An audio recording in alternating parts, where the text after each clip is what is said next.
నిన్న ఎంత గొప్పగా మాట్లాడిండు. యూనివర్సిటీలో ఏ సమస్య అయినా చర్చించవచ్చు. భిన్న భావజాల సంఘర్షణకి ఇది ఒక కేంద్రం. ఏ ధర్నా అయినా వేయచ్చు.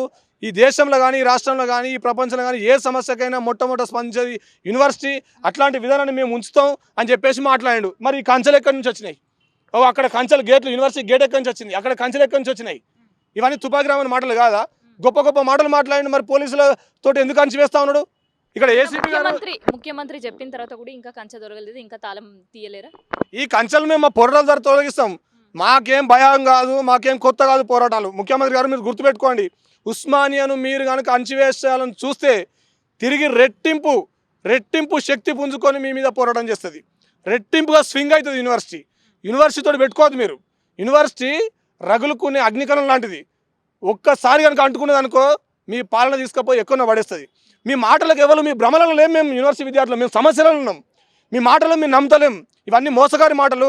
ఏదో సభ పెట్టుకొని గొప్పలు చెప్పుకోనికి వచ్చినటువంటి మీరు ఏవో మోసగారి మాటలు తప్ప మీరు యూనివర్సిటీకి చేసింది ఏం లేదు. మేము అందుకే అడుగుతున్నాం. 14 డిమాండ్లు పెట్టాను నేను. 14 డిమాండ్లు విద్యాశాఖ మంత్రిని కేటాయించన్న. ఏది విద్యాశాఖ మంత్రి?